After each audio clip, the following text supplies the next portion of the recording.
Bismillahirrahmanirrahim. Assalamualaikum warahmatullahi wabarakatuh. Alhamdulillahirabbil alamin. Wassalatu wassalamu ala asyrafil anbiya'il mursalin wa ala alihi wa sahbihi ajma'in.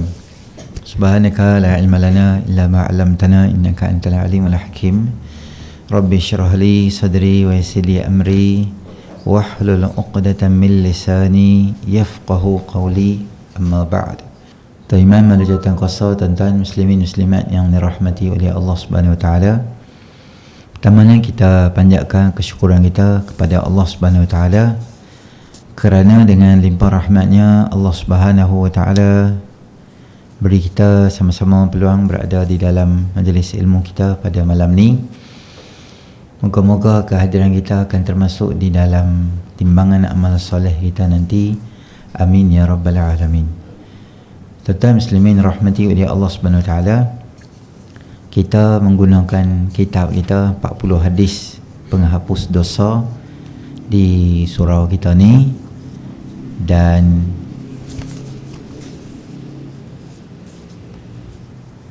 insya-Allah pada malam ni kita akan teruskan dengan hadis yang berikutnya, adalah mengiringi kejahatan dengan kebaikan.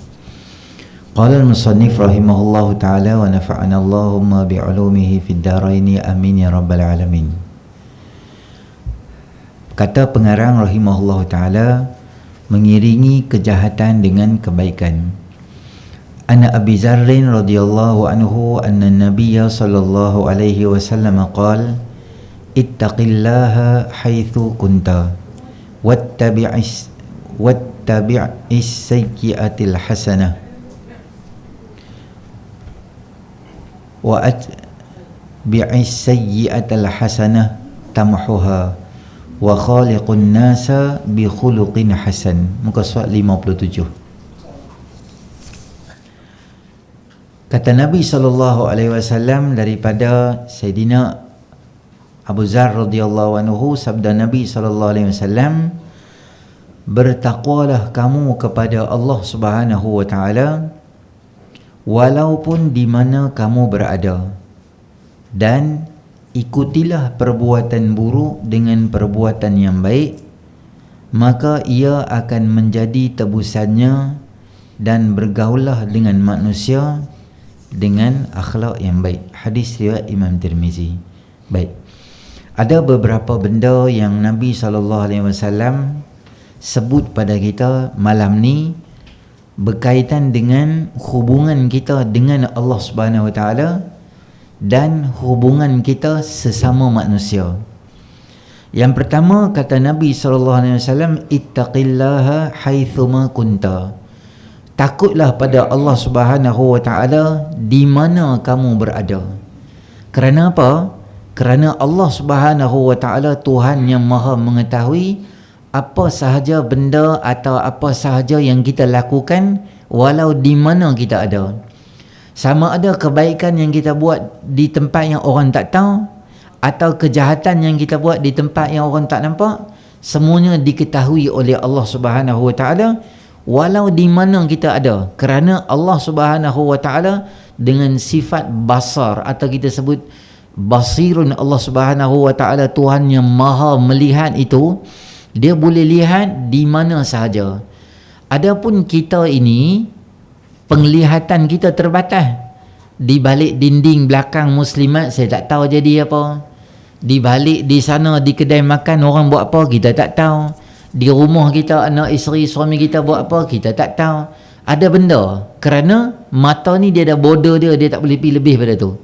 Tapi Allah Subhanahu wa taala bukan sahaja dia tahu di mana kita dan dia nampak kita di mana kita berada.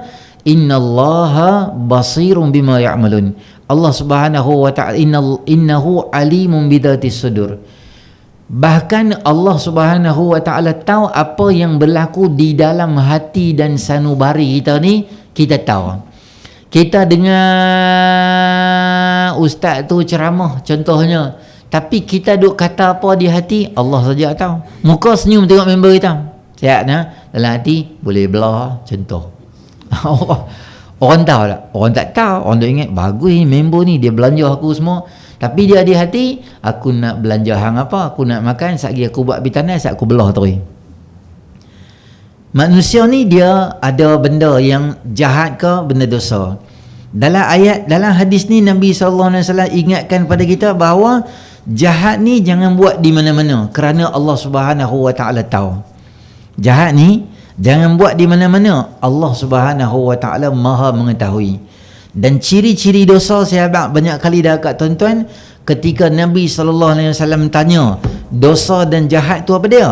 Dosa dan jahat tu, kata Nabi SAW, ma haka fi sadrika wa karihta an yattali'a alaihin nas. Sesuatu yang meresahkan jiwa. Apabila kita buat sesuatu benda kebaikan, kita akan resah di jiwa kita. Kita rasa tak tenang, kita rasa macam tak selesa. Ada satu benda yang ganggu hidup kita, tak boleh tidur di waktu malam. Maknanya ada satu benda dosa kita buat. Walaupun sekadar kita langgar kucing ya, atau kita reverse kereta kena bumper orang jatuh, kita rasa benda tu macam tak selesa. Orang mukmin dia tak boleh tidur dengan selesa lepas dia buat jahat dan dosa, kerana benda tu satu kesilapan. Yang kedua, kata Nabi SAW, wa karihta an yattali'a alaihin nas. Kita tak mau orang tahu benda tu. Biasanya jahat ni orang buat di mana? Tempat yang tersembunyi, tempat yang gelap. Jarang orang berzina di hadapan highway, dekat exit belakang tol tu. Jarang orang zina gitu. Jarang orang zina belakang bonet depan 7-Eleven. Jarang. Sebab apa? Sebab tempat tu orang nampak. Nak berzina, nak rasuah, nak judi, minum arak ni di mana? Di lokasi yang orang tak nampak. Yang tu tanda dan ciri-ciri dosa. Maka Nabi SAW sebut, takwa kamu kepada Allah walau di mana yang ada. Maknanya orang nampak ke, orang tak nampak ke. Ada orang dia tak buat jahat di Malaysia, tapi buat jahat dekat, dia tak buat jahat di Pening, dia buat jahat di Pahang. Sebab Pahang orang tak kenal dia. Dia tak buat, dia asal orang Pahang, dia tak buat jahat di Pahang, dia buat jahat di Kelantan. Sebab Kelantan tak ada orang kenal dia. Sebab tu Nabi SAW kata, di mana hang ada? Di negeri mana hang ada?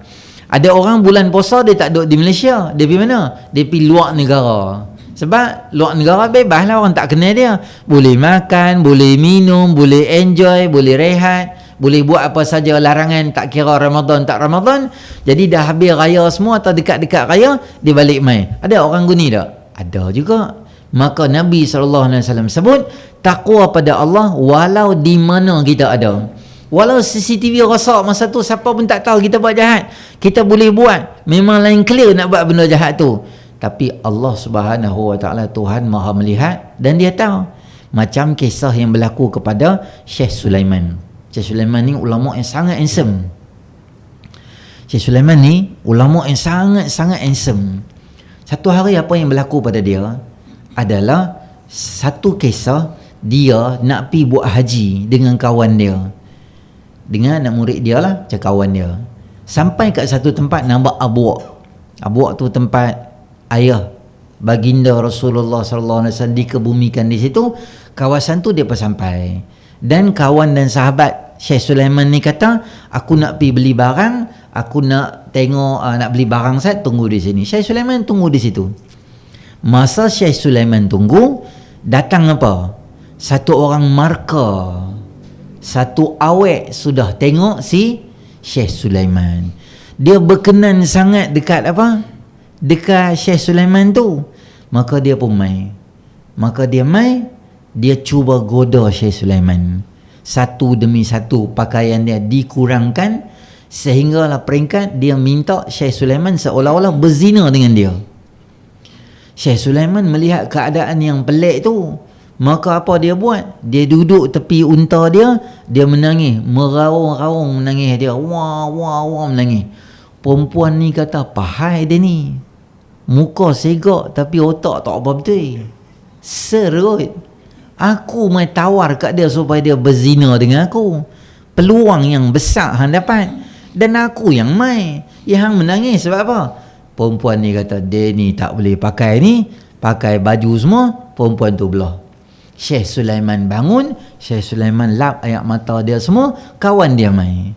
Kawan dia tanya, wahai Syekh, sebab apa tiba-tiba menangis? Kata Syekh Sulaiman, tak ada apa. Setelah didesak cerita kat aku, Maka dia pun cerita, sebenarnya tadi masa hang pi ada awet Arab seorang mai. Awet Arab lah tuan-tuan, lawa lah, mai goda dia. Syekh Sulaiman kata ceni, dia pun kurangkan pakaian dia satu-satu, dia ajak aku berzina dengan dia. Apa aku buat? Aku duduk dan aku menangis. Bila dia tengok aku menangis, mungkin dia ingat aku ni tak apa betul, dia pun lari, kata Syekh Sulaiman. Habis Syekh Sulaiman cerita, kawan dia pula menangis. Kawan dia kata, Pak Syekh Sulaiman kata, pahai pula hang menangis. Dia kata, aku kagum tengok hang, mujuk hang duduk di situ. Kalau aku duduk di tempat hang, belum tentu aku boleh selamat lagi. Mereka kata, dah lah tak apa, jom kita pergi Mekah. Sampai perjalanan di Mekah, terlalu letih sangat, tertidur di waktu malam, awal tidur, jalanan letih. Dalam mimpi, datang siapa? Dalam mimpi dia, seorang lelaki yang sangat kacak, yang hadir di dalam mimpi Syekh Sulaiman. Maka apabila mimpi Syekh Sulaiman, orang yang segak tu, Syekh Sulaiman tanyalah, siapa hang ni handsome-nya?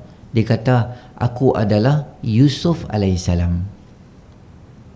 Dia kata, ya Allah, seronoknya mimpi Nabi Yusuf, kagum dengan kamu.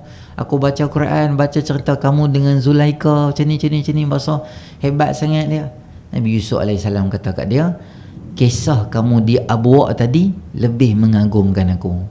Kerana aku ni satu Nabi, Allah pelihara aku, Allah jaga aku.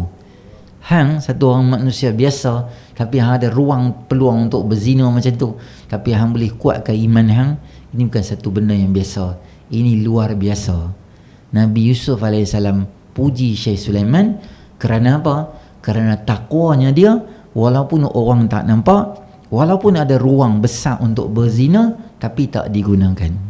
Macam sekarang ni, isu apa sekarang duk panas ni adalah Da'i Said kita tu.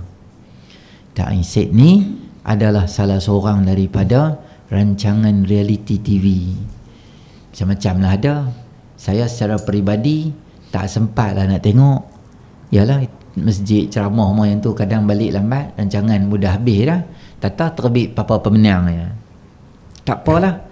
Baru ni ada beberapa laporan polis ke atas dia, tuduhan yang menyatakan dia ada merosakkan atau buat sesuatu yang tak elok pada beberapa orang perempuan lah. Ada 6, 7, 8.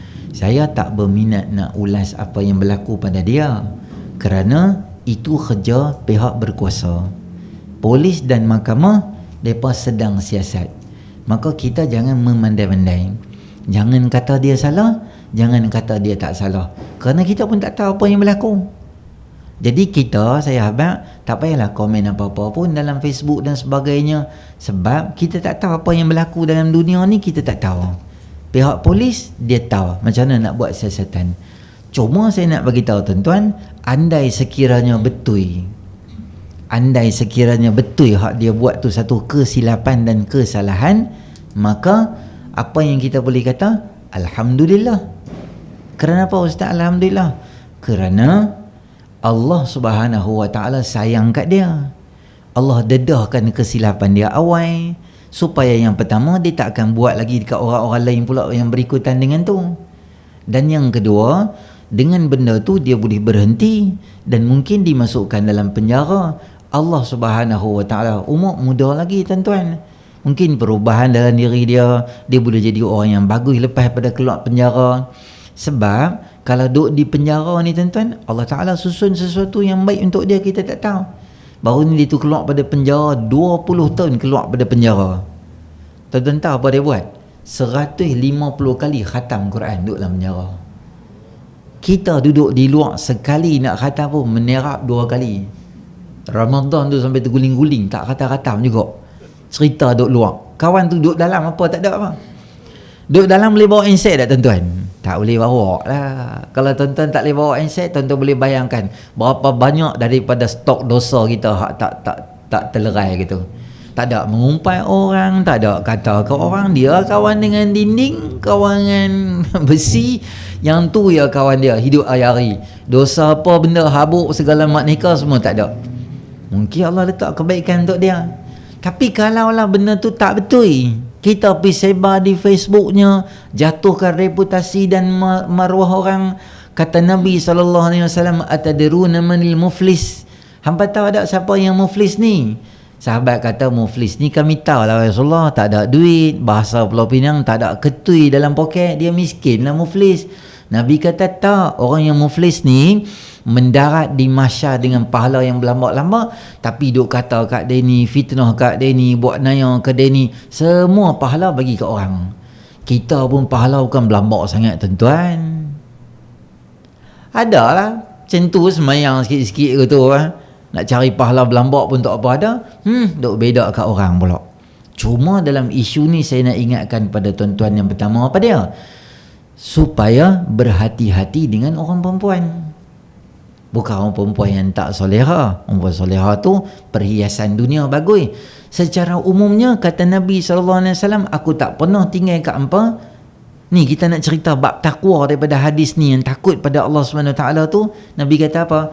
Aku tak pernah tinggal dekat hampa satu benda yang lebih besar fitnah dia, lebih ujian dia besar, lebih daripada orang perempuan.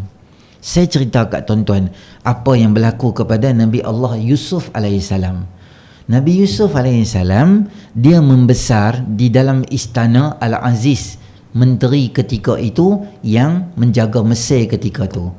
Isteri dia nama Zulaikha. Apa yang ada yang kata Zalikha, ada yang kata Zulaikha, tak apalah, umumnya Zulaikha. Satu hari Zulaikha ni kita tahu kisah dia berkenan sangat pada Yusuf alaihissalam. Apa dia buat pada Nabi Allah Yusuf AS? Dia cuba goda dan cuba rosakkan maruah Nabi Allah dan reputasi lah kita kata sebagai seorang Nabi. Dia pun hambat Nabi Yusuf AS, lari. Dalam proses itu menyebabkan baju Nabi Yusuf AS apabila ditarik oleh Zulaikha, koyak baju di bahagian belakang. Sampai di hujungnya, apabila buka pintu tu, apa yang berlaku? Semua hulu balang istana, semua datin-datin, ataupun kita katakan apa, dan Al-Aziz sendiri ada di depan. Bila semua orang lengkap ada di depan macam tu, Zulaikha yang dia rasa dalam keadaan tu dia mula dah terjerat dah, dia tak ada arah. Apa dia kata? Abang, tengok apa yang dibuat oleh Yusuf ni. Kita jaga dia, kita bela dia, kita bagi makan minum pada dia, bagi pakaian dan perlindungan pada dia. Akhirnya ni balasan dia pada kita. Dia cuba rosakkan saya. Nabi Yusuf AS kata, bila pula aku yang nak rosakkan hang? Bukan hang ke yang mai untuk hamba aku dan nak rosakkan aku? Ketika itu menjadi satu benda yang luar biasa. Apa dia? Ada seorang bayi yang Allah Subhanahu Wa Taala dengan izinnya bagi bayi itu bercakap, menjadi saksi yang luar biasa, evidence dan bukti dia. Apa kata bayi itu? Sebelum tu saya nak abang, dalam dunia, dalam sejarah Islam ada 4 bayi yang dia boleh berkata-kata. Yang pertama, bayi apa yang boleh cakap? Bayi yang berlaku kisah ketika mana Ashabul Ukhdud. Kata Allah Ta'ala, A'udzubillahi minasyaitanirrajim, Bismillahirrahmanirrahim, Wassama'i dhatil buruj, Wal yawmil maw'ud, Wa syahidin wa mashhud, Qutila ashabul ukhdud. Apa yang berlaku? Geng Ashabul Ukhdud diarahkan oleh raja ketika itu untuk menjadikan dia sebagai Tuhan dan sembahan. Mereka yang beriman pada Allah, mereka kata, tak, sekali-kali kami tak akan sujud dan sembah kamu. Kalau macam tu, bersedia kamu untuk mati. Buat parit yang besar, lempak semua nama dalam tu dia apa dia? Lempak nama dia adalah api yang besar dalam tu. Semua orang kena terjun, kecuali satu orang ibu bersama dengan anak dia. Baby dalam dukungan kecil. Mak dia teragu-ragu nak terjun ke tak terjun ke. Baby kecil ni risau sangat. Dengan izin Allah, baby tu cakap. Baby tu kata, mak, jangan takut mak. Kita berada di jalan yang benar. Mai kita sama-sama terjun. Mak dia semangat. Bila mana baby tadi tu arahkan mak dia terjun. Tu baby mana? Baby pertama. Baby kedua yang cakap adalah disebut oleh Imam Bukhari dalam kitab Adabul Mufrad, kisah Juraij, yang dia ni dia lupa nak khidmat pada mak dia. Tumpuan dia tu hilang pada mak dia, sampai mak dia terasa hati pada dia. Mak dia doa supaya dia dikenakan fitnah dan ujian. Akhirnya dia dituduh orang berzina sehingga melahirkan anak. Ada satu orang perempuan main, ni baby Juraij ni, dia tak mau tanggungjawab. Dia canang rata kampung, kata Juraij ni jahat. Maka dengan izin Allah, akhirnya ketika dah terjerat sangat dah, Juraij tak tahu nak kata apa, baby tadi dengan izin Allah dia cakap. Dia kata, tak, bapa aku bukan Juraij, bapa aku pengembala kambing yang ada di hujung kampung ni. Maka baby tu nama dia baby kedua. Baby ketiga yang cakap ketika baby apa dia? Nama dia adalah Nabi Allah Isa alaihissalam. Isa alaihissalam dilahirkan oleh Allah Subhanahu wa taala dengan ibunya Maryam dengan satu miracle apa dia? Tanpa kehadiran seorang ayah. Benda ni menjadi buah mulut di kalangan orang kampung ketika tu. Maryam, kok mana hang ni, bapak tak ada, tata bawa baby mai. Kami kenal mak hang orang baik, kami kenal ayah hang orang baik. Sebab apa hang buat panggil buruk macam ni, kata orang kampung. Maryam alaihissalam dia pun dah semak dah, aku pun tak larat nak jawab kat hampa. Memang Jibril mai, dia bagi tahu Allah nak bagi kat aku special. Depa tak faham apa special hang lain daripada orang, dia duk tanya banyak kali. Maka dia pun sebut dalam surah apa? Al-Kahfi pula. Surah Maryam juzuk 16, Allah Taala kata apa? Inni nadartu lirrahmani sawma falan ukallimal yawma insiya. Aku nazar pada Allah tak mau cakap lah. Seorang pun aku tak mau cakap. Aku semak sembang apa-apa, bukan faham pun. Duk ulik balik, kata aku jahat, kata aku jahat. Maka orang kampung mai, maka Maryam alaihissalam buat apa? Fa asyarat ilaih. Dia kata hampa jangan tanya aku, tapi tak cakap. Dia tunjuk ya baby tu. Dia apa kata apa kat dia? Qalu kaifa nukallimu man kana fil mahdi sabiyya. Maryam, agak-agak lah hang. Kalau hang tak mau cakap pun, takkan nak suruh kami cakap dengan baby. Dia baby lagi kot, duduk dalam buai lagi. Hang nak suruh kami tanya apa kat dia? Dengan izin Allah, Nabi Isa AS cakap, dia kata apa? Inni abdullahi ataniyal kitaba wa ja'alani nabiyya. Aku hamba Allah, Allah bagi kat aku kitab dan Allah nanti aku jadi nabi. Semua orang diam. Baby keempat cakap siapa dia? Syahid Yusuf, yang menjadi saksi kepada Nabi Yusuf AS. Dia kata, mari kita cek apa dia, tengok evidence dia. Kalau sekiranya baju Yusuf AS koyak di bahagian belakang, maknanya Yusuf AS didatangi Zulaikha, kemungkinan penarikan berlaku, kemungkinan untuk koyak baju di bahagian belakang, ya, menunjukkan bahawa Yusuf tidak bersalah, Zulaikha yang bersalah. Tetapi kalau baju Yusuf AS koyak di bahagian hadapan, kemungkinan dia didatangi oleh Zulaikha, penolakan berlaku oleh Yusuf AS, dan boleh menyebabkan baju tu jadi koyak di bahagian hadapan kerana Yusuf AS mendatangi Zulaikha, Zulaikha menolak Nabi Allah Yusuf AS. Maka mari kita tengok bukti dan saksi dia. Benar terbukti bahawa yang salah itu adalah siapa dia? Baju koyak di belakang. Tambahan nombor 2 pula, saksi yang sangat kuat dan sangat luar biasa. Tak pernah-pernah baby cakap, dan apa yang baby cakap tu betul. Dan semua orang di depan pintu tu nampak ketika Zulaikha ada di hadapan dan Yusuf AS berada di hadapan, Zulaikha berada di belakang. Mustahil orang yang nak pada orang tu dia ada di kat depan, padahal dia lari menuju ke pintu. Cukup tak bukti? Nak sabit kes enactment di mahkamah boleh tak? Boleh. Chop, sign, print, semua siap dah. Bagi file semua pada Al-Aziz. Al-Aziz selaku menteri dia kata apa? Tangkap dan penjarakan Yusuf. Apa pula? Hak salah, terang-terang salahnya isteri hang. Sebab apa hang tak cakap isteri hang? Yalah menteri. Dia ada orang jawatan. Nabi Yusuf siapa? Rakyat Marhin. Apa kerja Nabi Yusuf? Cleaner istana, cuci tingkap, lap kapet, bagi makan unta. Bukan Nabi Yusuf ada apa? Biasa. Masa tu Nabi Yusuf tak jadi menteri kewangan lagi. Jadi orang biasa sahaja. Sehingga apa yang berlaku? Dia kena. Cuma saya nak abang kat tuan-tuan, di hujung ayat Allah kata apa? Inna kaidakunna azim. Tipu daya kamu orang perempuan sangat-sangat besar. Tuan-tuan bayang, satu Nabi pun boleh kena kepak dengan orang perempuan. Nanya kena duduk dalam penjara. Tu siapa? Nabi. Untuk syaitan Allah kata apa dalam surah Nisa juzuk yang kelima? Allah kata apa?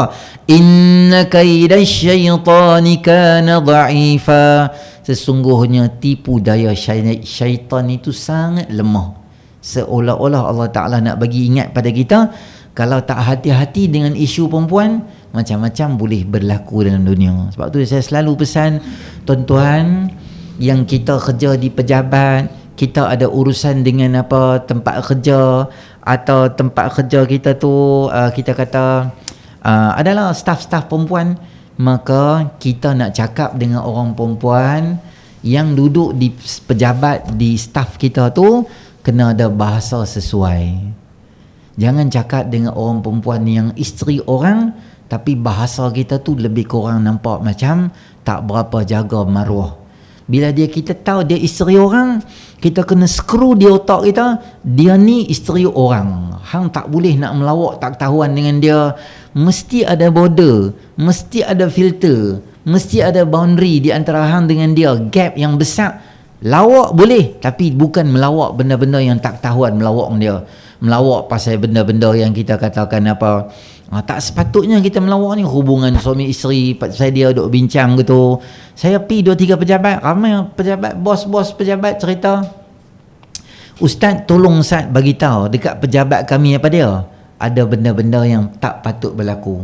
Apa dia? Ikhtilat, campur laki perempuan ni sampai tak ada beza. Kira hang sembang aku sembang hang, boleh main tampak-tampak lah. Ala you ni bertampak betul. Padahal tampak tu bini orang. Padahal tampak tu suami orang. Dia punya karut pejabat tu, kira tuan-tuan boleh bayang tak? Saya abang ke tuan-tuan, perempuan sama perempuan, mereka duduk makan nasi, makan. Satu staf laki mai, staf laki tu dia buat kenduri kat pejabat tu, makan lemak lah, nasi lemak ada, ikan bilis ada, telur ada. Laki ni laki orang, perempuan ni isteri orang. Laki ni dia mai duduk, dia kata sedap lah nasi lemak ni. Dia kata sedap. Dia kata mai nasi hang lah, malah aku potong. Dia ambil nasi perempuan tu, dia makan camca yang sama, dia makan. Lepas tu sedap agak nak ambil, aku nak ambil baru lah. Dan perempuan tu boleh sambung makan pula makanan tu. La ilaha illallah Muhammad Rasulullah. Jadi gila kot mana tak tahu, tak tahuan ke tu. Dia boleh main komputer, ada satu staf main lambat. Dia kata, oi lawannya Kak Ani pakai baju color merah menyala-nyala. Kak Ani kata, baru tahu tengok orang lah siapa.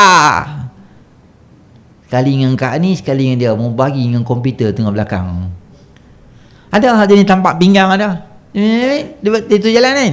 Dia kata, lawannya semua. Tampak pinggang sekali. Geram aku. Apa ni? You ni. Allahu Akbar. Jadi. Sebab tu Islam awal-awal lagi kata dah, wala taqrabuz zina, jangan hampiri zina. Allah tak kata jangan zina. Maknanya apa sahaja perbuatan, apa sahaja tindakan yang boleh menjurus ke arah zina, jangan buat benda tu. Sebab tu Islam letakkan perempuan di mana? Di satu lokasi yang sangat terpelihara dalam masjid surau. Di mana? Di belakang, sama-sama mereka. Suruh pakai tudung, pakaian ketat, la jafa wala dhaqa. Apa dia? Tak boleh jarang, tak boleh ketat orang perempuan. Banyak syarat-syarat yang letak untuk orang perempuan ni. Sebab Islam jaga perempuan bagi elok. Tuan-tuan perempuan duduk di belakang, pakai telekung, duduk sama-sama dengan mereka. Tapi mereka takbir macam mana? Takbir dalam telekung je. Bukan Allah tunjuk ketiak kat orang, tak. Ushi lah orang Pulau Pinang kata, kok dalam ya. Allahu Akbar. Rukuk pun badan tutup. Sujud pun bukan macam kita buka ketiak mana. Semua tertutup. Simbolik bahawa orang perempuan ni dia kena banyak tutup. Allah jaga mereka suruh tutup. Sebab tu ada konsep tabarruj, jangan make up melampau-lampau.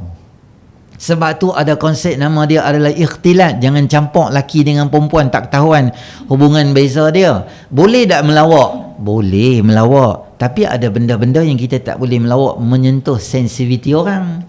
Kawan tu, contohnya kawan tu main pejabat pagi dalam keadaan tudung dia basah, jadi satu bahan main perli pula sama kawan-kawan dia di pejabat lelaki tu, depa pakat kata, tudung basah ni pagi-pagi mandi ke? Sebab apalah mandi kepala lah? Oh, mandi wajib ke? Duk main lawak main. La ilaha illallah Muhammadur Rasulullah. Tu bukan benda melawak lah tuan-tuan, tu melibatkan maruah orang, tu melibatkan satu muslimah, satu orang, dia isteri orang, tak boleh lawak, benda tak ketahuan macam tu. Jadi hati-hati dalam isu orang perempuan, jangan sampai kita ni jadi orang yang terjauh daripada rahmat Allah SWT. Bukan sikit empire besar jatuh hanya disebabkan orang perempuan. Hatta siapa dia? Ada barisan Presiden Amerika juga menerap habis karier politik dia. Juga di negara kita juga ada yang rosak karier politik dia hanya disebabkan oleh orang perempuan. Maka kita kena hati-hati. Sebab tu orang lelaki ni qawwamuna 'alan nisa, jadi ketua. Maka perzinaan dan sebagainya, semua benda boleh berlaku. Tak kira lah da'i said ke apakah. Bahagian kita tak boleh duduk dua orang dengan lelaki. Yang tu je satu kesimpulan kita boleh habaq. Dengan lelaki tak boleh duduk dua orang. Baru ni keluar paper umur 12 tahun.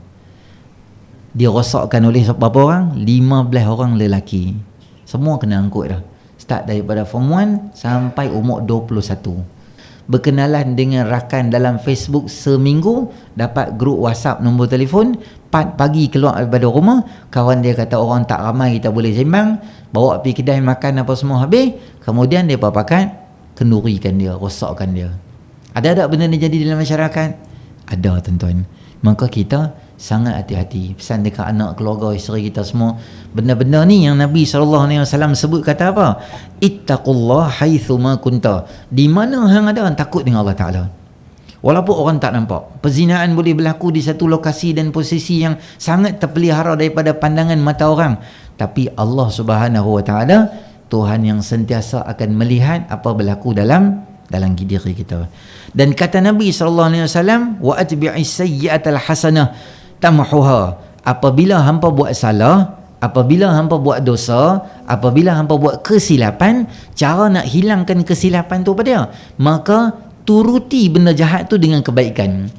Kata ulama, kalau hang terang-terang buat benda jahat tu dulu, maka terang-terang buat benda yang baik. Kalau dulu hang buat jahat secara berdiam-diam, maka hang buat baik pula diam-diam. Maknanya setiap kebaikan yang kita buat, dia akan hapuskan jahat yang dulu kita buat.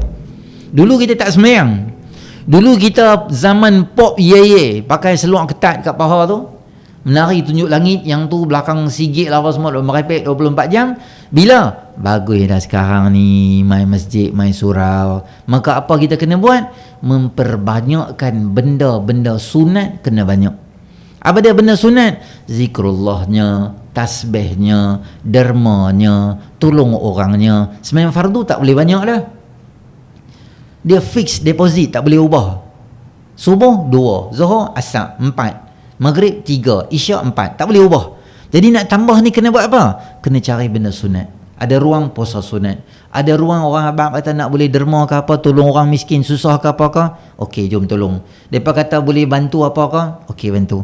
Tengok ada siapa di Facebook tengok susah, depa viral, kesian kat dia, dia ni food panda, di jalan kaki ya, kami buat collection nak beli basikal kat dia, bagi sikit kat dia contohnya. Maka memperbanyakkan benda-benda baik, dia akan tutup benda jahat. Ramai orang yang dia dah insaf daripada buat benda jahat, tetapi dia tak ikuti benda jahat tu dengan kebaikan. Contohnya, dulu dia kaki karaoke, berzina, minum arak, judi, semua dia buat. Sekarang bagus dah ustaz, jemaah tabligh main rumah saya, ceramah saya, terus saya insaf dah hari tu. Saya tak buat dah semua benda tu. Bagus mereka pun nasihat kat saya. Saya pun jadi bagus dah. Zina saya tak buat, judi saya tak buat, sport toto damacai saya tak main dah, saya tak minum arak, Apa benda pun tak buat. Semua sekali dengan semayang pun tak buat, puasa pun tak buat. Ada jenis tu, dia bawa kereta api jalan terus semua. Sat. Jadi itu bukan tanda taubat. Yalah ustaz, saya tak buat jahat dah. Betul, hang tak buat benda jahat. Tetapi mesti ikuti benda jahat yang kita buat tu, dan kita dah berhenti buat benda jahat, kena mulalah buat benda baik. Jangan berhenti semua. Ada orang jenis bagus lah, semayang rajin alhamdulillah, dengan puasanya, dengan zikirnya, dengan selawatnya, dengan araknya, sekali jalan semua. Dengan judi pun jalan, ngumpat pun boleh tahan juga, dia semua jalan. Tak kena package macam tu. Tu package macam mana? Package baik satu package, package jahat satu package. Ada Al-Quran di sini. Jadi benda jahat itu mesti disusuli dengan benda yang baik. Apa dia benda yang baik? Kata Nabi SAW, ahabbul a'mali ilallahi ta'ala ba'dal fara'idhi idkhalus sururi fi qulubil mu'minin, atau kama qala sallallahu alaihi wasallam. Benda yang paling Allah suka selepas daripada amalan fardu. Nak baik ni. Benda yang Allah paling suka sekali selepas daripada benda-benda wajib dan fardu rukun Islam yang 5 tu adalah menggembirakan hati orang Islam. Macam mana nak gembirakan dia? Bagi hadiah pada dia, bantu dia. Anak-anak yatim kita tahu, tolong dia. Dia ni budak yang susah, belanja dia, gembirakan dia. Dia baru nak pergi makan di kedai tengah habis dah, dia nak pergi bayar. Orang kata ada orang bayar dah. La ilaha illallah, ada orang bayar pula. Seronok ke? Dia rasa nak sedih, dia akan terajang cashier tu. Dia kata siapa dia? Tak tahu, dia tu pun dah pergi dah. Moga Allah bagi rezeki pada dia. Dia pun senyum seronok ya. Gembira ke hati orang. Kalau kita kerja sebagai staff yang duduk urusan, tak kira lah pejabat swasta ke kerajaan ke, orang main kita, dia ada masalah, kita bantu dia, kita tolong dia. Rumah dia macam ni sekian-sekian, tak apa pakcik duduk sini, main saya tolong, main borang kat pakcik, main saya potong steak kat pakcik. Sehingga urusan-urusan yang sepatutnya mudah, susah, tetapi dimudahkan oleh kita. Orang macam ni apa akan buat? Allah Subhanahu Wa Taala sangat sayang dan suka pada orang macam ni. Gembirakan hati dia. Saya ingat cerita siapa? Allahumma salli ala sayyidina Muhammad. Ibnu Mubarak ke, kalau tak ingat saya, tak silap ingat saya tu Ibnu Mubarak. Satu hari di jalan, dia jumpa satu makcik yang pi masuk dalam bahagian hutan. Dia pi ambil itik, 2-3 itik yang dah mati. Nampak macam itik pun dah season, mati berapa hari tak tahu lah. Sebab apa makcik ni, dia on the way nak pergi Mekah, dia on the way nak pergi haji. Maka dia tengok situ tu, dia buat apa? Dia ikut makcik tu. Ikut makcik tu duduk kat luar. Orang kan kenal dia, ulama ibadat semua, dia duduk kat luar. Habis makcik tu masak semua, makcik tu keluar. Dia kata, makcik, saya ni lapar sangat, boleh tak makan? Makcik boleh tak hidang kat saya? Makcik tu kata, aku boleh hidang kat hang, tapi masalahnya makanan ni halal untuk aku, haram untuk hang. Dia kata, kok mana pula haram untuk aku, halal untuk hang? Dia kata, dah, aku lah punyalah susah. Hang nak kata hang susah, aku lagi teruk apa hari tak makan. Aku pergi cari bangkai itik dalam hutan. Hak tu yang aku jumpa, aku masuk tu. Hang mau ke? Sebab apa? Makcik tak ada duit. Makcik si miskin. Duit dia nak pergi haji, dia bagi kat makcik tu semua. Duit dia nak pergi Mekah tu, 20,000 dinar ke apa tak ingat dah, dia bagi kat makcik tu. Makcik tu punya seronok lah. Sebab apa? Sebab gembirakan hati orang susah, orang miskin ni. Yang ni pahala yang luar biasa lah tuan-tuan. Allah akan bagi. Mungkin bagi kita tak ada apa, bagi dia benda besar benda tu. Dulu sajalah bang kan. Dulu saya balik kampung Perlis. Sekarang tak ada dah makcik tu. Dia jual goreng pisang tepi jalan. Pakcik lah, pakcik 60-an, level macam tu lah, 50-an, 60-an. Dengan panas, bawa payung tepi jalan tu, duk jual barang. Kita saya nak bak tuan-tuan, tambah lah ni, tuan-tuan jumpa orang-orang duk berniaga pakai payung tu, bukan kita nak beli sangat, ingat nak tolong dia ya. Berhenti bila beli. Kalau orang tak guna benda tu, kalau tak makan tu benda tu, hang mungkul bagi kat jiran ke apa ke. Saya dah makan dah benda ni, tak apalah beli bila tengok tak apa. Panas lah tuan-tuan, berdiri tengah payung tu, bukan payung tu ada aircon. Kita jalan saja tengah panas berhenti traffic light side pun kita rasa habar dah. Kawan tu meniaga terus duduk bawah tu. Allah sianya, berhentilah beli. Saya pun berhenti beli. Beli tu cucuk apa macam tu lah dengan anak-anak nak kereta kan. Ada baki RM2 kot. Baki RM2. Bagi RM10. Makcik tu duk cari baki. Saya kata, lepas tu dia ambil lah baki tu. Lama dia duk cari. Saya tengok dia cari. Cari sini, dia ambil dalam poket dia lah. Belakang tu ada posh bag dia buka lah. So cari, RM2 jumpa. Dia nak main kat saya. Saya kata kat dia, tak apalah pakcik simpan lah RM2 tu saya bagi hadiah. Dia pegang RM2 tu tahu. Dia tanya saya, ni RM2 ni. Tak apa simpan lah. Ni RM2 ni banyak ni. Dia ulang perkataan banyak tu beberapa kali. Dan saya tengok bila dia cakap banyak tu dia macam nak menangis dah. RM2 tu dia rasa besar sangat untuk diri dia. Kita mungkin RM2 jatuh tengah jalan kita pun tak kutip lah. Kita duk ambil barang jatuh RM1 duk di atas motor. Kita kata biar pergi ya. Kita jalan saja gitu ya. Tapi bagi dia RM1 RM2 satu benda bernilai besar. Tambah orang tak ada kerja sekarang ni. Orang-orang macam ni kita gembirakan dia tuan-tuan. Allahu Akbar. Tak tahu Allah nak bagi apa. Kadang jiran kita susah, kita bawa anak dia pergi mana? Pergi Maidin beli kasut sekolah kat depa, beli baju sekolah kat depa. Dalam kereta dalam perjalanan tu kita tanya depa macam mana hangpa seronok dah makcik beli kat hangpa ni barang ni. Dia kata budak dia jam 4 je 5 je 3 gitu anak-anak dia. Seronok ni. Bila hangpa dapat kasut kami dah teruk dah. Mujuk kami dapat kasut baru tu. Dan kita habaq kat budak 2 orang tu kita habaq dia. Hangpa doa Ustaz bagi makcik dengan pakcik sihat ni. Depa pun yalah tengah pegang barang tu dengan aiskrim ke apa kau dekat tangan tu dia, ya Allah bagilah makcik tu sihat, bagilah pakcik sihat. Memangnya doa dia macam tu je. Mungkin budak doa orang yang susah, bila kita gembirakan dia, mungkin doa dia lebih makbul pada tahajud kita waktu malam. Mungkin tahajud kita tak tahu keikhlasan kita, tapi bila budak-budak ni dah tak ada dosa, tolong dia doa kat kita. Tuan-tuan jangan habaq lah hijab tak hijab, dia boleh pergi terus, dia boleh bantu kita. Umur macam kita patut meninggal, dia Allah Subhanahu Wa Taala panjangkan usia kita, bagi kesihatan kita, sebab kita gembirakan hati orang Islam. Sebab apa hang buat kerja macam ni? Aku dengar malam tu ustaz baca Nabi SAW sebut wa atbi'is sayyi'atal hasanah tamhuha. Aku dulu banyak buat dosa. Aku belanja orang minum arak. Aku salurkan manusia untuk berzina. Aku macam-macam benda aku buat. Hari ni aku tak boleh buat dah benda-benda macam tu. Dosa, salah dah banyak dengan Allah. Hari ni aku nak ubah jadi orang baik. Macam ni lah aku guna duit aku, kesempatan untuk bantu orang. Kawan saya kat Kuala Lumpur dia kata ada satu orang kaya mai nak belanja dia pergi haji, pergi umrah. Dia mutawif umrah. Dia kata ustaz, saya nak sponsor family ustaz semua. Package umrah yang dia bawa tu package ada beberapa lah. Dia kata saya nak bawa ustaz yang elok punya package. Dia kata biasa 8,000 lah. Anak family ustaz berapa orang? Kami ada 5 orang.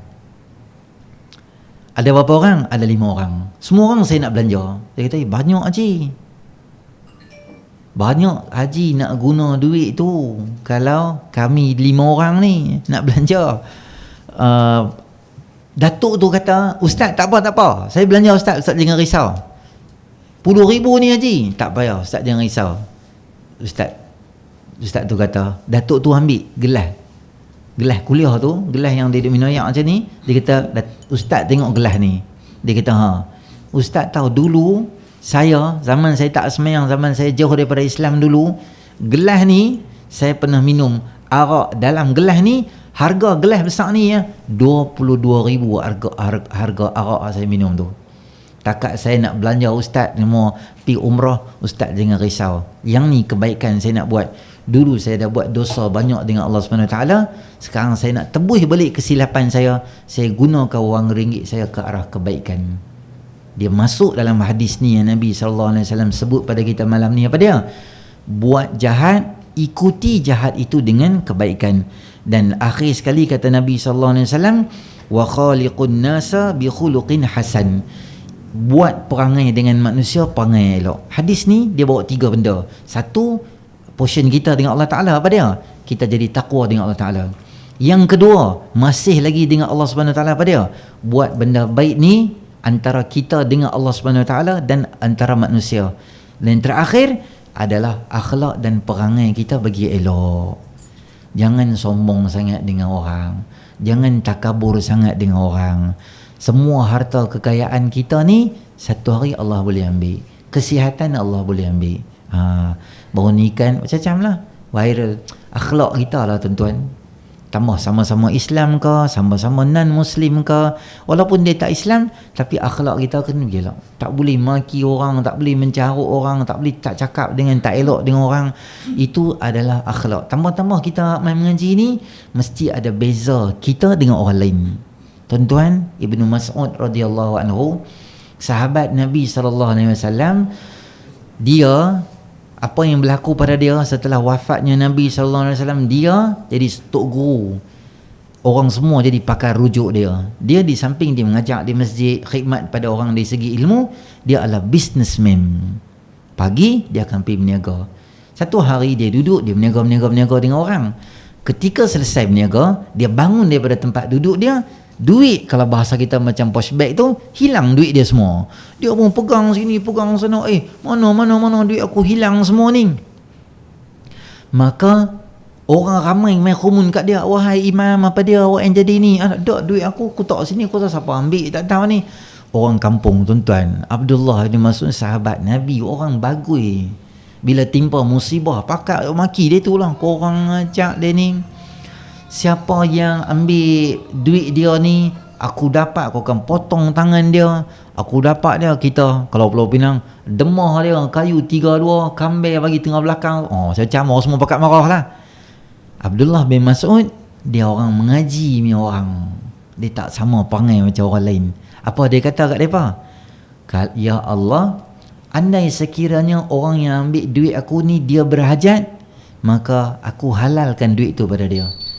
Andai sekiranya orang tu dia curi duit aku, memang saja-saja habit dia curi, jadikanlah duit yang dia curi aku, duit aku yang dia curi ni adalah duit atau dosa last yang dia buat. Lepas ni dia tak mencuri dah. Bagilah hidayah pada dia. Tuan-tuan tengok, orang mengaji punya cakap dia tak sama dengan orang tak mengaji punya cakap. Orang mengaji dia cakap cara lain. Ketika Qarun bawa duit dia berlambak-lambak, lempak, orang kata apa? Orang ramai kata apa? Innahu lazu hadzin azim. Sempoi dia ni, bagus dia ni, bertuah dia ni, hebat dia ni. Tapi orang-orang yang beriman pada Allah Subhanahu wa taala, wa qala zina utul ilma wailakum thawabullahi khairul liman amana wa amila salihan wa la yulaqaha illa as-sabirun. Orang-orang yang berilmu bila dia tengok Qarun duk tabuk duit, dia berkata apa? Hei, kecelakaan untuk hampa yang fikir macam tu. Pahala yang Allah janji ke akhirat jauh lebih baik daripada apa yang kita nampak Qarun duk buat ni. Wala yulaqaha illa sabirun. Dan takkan dapat benda ni orang yang sabar. Hampa sabar kat dunia, hampa semayang, hampa ibadat, Allah bagi syurga hebat pada dia. Orang tak berilmu, dia punya otak macam apa? Apa dia tengok yang tu. Jadi kita hak main mengaji, tuan-tuan, bahasa kena jaga elok lah. Tambah kita main mengaji ni kan, kadang kitab ni penawar bagi hati celah ketiak. Kitab apa tu? Kitab tasawuf. Qatrun nada, kitab tasawuf, celah ketiak. Atas kepala muniatul musalli, tapi maki orang 18 kilo. Allahu Akbar. Kulit kitab tu 4 kali bos letik dah, terkoyak pergi potong stick, bos lain kitab kat depan tu. Mengaji sampai lebam ni, kitab ni sampai tebal kata dah. Dobek penuh kiri kanan ni, tak ada tempat nak tulis dah. Bawa kertas A4 asing, bos stapler pula. Mengaji sakan. Kitab ni dia kata, kitab ni 8 tok guru khatam. Sembang ni. Tapi sekali buka mulut, Allahu Akbar, tak langsung nampak macam khatam 8 kitab, nampak macam perangai akhlak yang sangat buruk. Jumpa orang senyum, tu akhlak basic lah tu tuan-tuan. Jumpa orang di traffic light, muka macam nak makan orang, sebab apa tak tahu. Macam harimau nak bersalin. Macam ulak lapak kau tu. Sebab apa aku bunuh mak menakang kau yang marah sangat aku, sebab apa? Ke aku bakat rumah hang kau? Tak apa pun buat muka garang, sebab apa? Senyum tengok orang. Tapi tengoklah, jangan 24 jam senyum, orang tersir. Bila aku duduk senyum kat orang habis bini orang malah senyum, jadi bergaduh pula. Ada masa senyum akhlak yang baik. Jadi hadis ni sangat hebat dan bagus kerana dia gabungkan banyak benda. Satu, takwa dengan Allah Subhanahu Wa Taala. Yang kedua adalah apabila kita buat jahat, kita ikuti kejahatan yang kita buat tu dengan kebaikan. Dan yang ketiga, berakhlak dengan akhlak yang baik. Nanti insya-Allah kita akan tengok huraian hadis yang berikutnya adalah berkaitan membuang halangan di tengah jalan. Katalah kita jalan-jalan ada benda orang panggil imatatul adza anit tariq, kita buang kotoran di tengah jalan atau yang menghalang orang.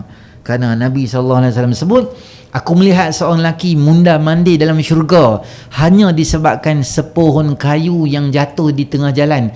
Dia alihkan pokok dan duri itu supaya orang boleh jalan dengan selesa. Disebabkan benda tu je, dia duduk melewat dalam syurga. Allahu Akbar. Kecil je pahala tu Allah bagi kat dia. Jadi insya-Allah tuan-tuan, kita akan jumpa dalam siri akan datang nanti insya-Allah. Baik.